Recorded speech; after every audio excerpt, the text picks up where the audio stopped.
Hello everyone, welcome back to my another video. Shaila স্মৃতি মিনিয়েচারে তোমাদের সবাইকে স্বাগত জানাচ্ছি টক জাল পেয়ারা মাখার রেসিপিটি দেখার জন্য। তো আজকের এই টক জাল পেয়ারা মাখার রেসিপিটির জন্য আমি এখানে 2টা দেশি পেয়ারা নিয়ে নিয়েছি। তারপর পেয়ারাগুলোকে ভালো করে ধুয়ে নিয়ে এখানে ছোট ছোট করে টুকরো করে নিচ্ছি। তো আজকের এই পেয়ারা ভর্তাটা কিন্তু আমি খোসা সহই করব। দেখতে পাচ্ছেন সবগুলো পেয়ারাকে ছোট ছোট করে টুকরো করে নিয়েছি। তারপর এর মধ্যে দিয়ে দিচ্ছি কিছুটা তেঁতুল, 2টা ধনেপাতাকে ছোট ছোট করে টুকরো করে দিয়ে দিচ্ছি স্বাদ মতো লবণ, আর একটা কাঁচামরিচকে ছোট ছোট করে টুকরো করে দিয়ে দিচ্ছি, কিছুটা শুকনা মরিচের গুঁড়াও দিয়েছি। তারপর সবগুলো উপকরণকে ভালো করে মেখে নিয়ে একসাথে মেখে নিলেই হয়ে যাবে টক জাল এ পেয়ারা মাখার রেসিপিটি।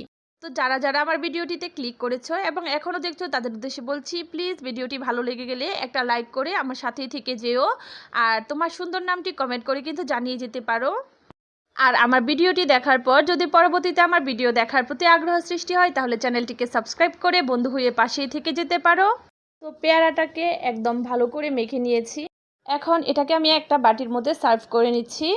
তো আমার আজকের এই পেয়ারা মাখার রেসিপিটি দেখে কার কার জিভে পানি এসে গেছে তারা কিন্তু কমেন্ট করে জানাতে ভুলো না।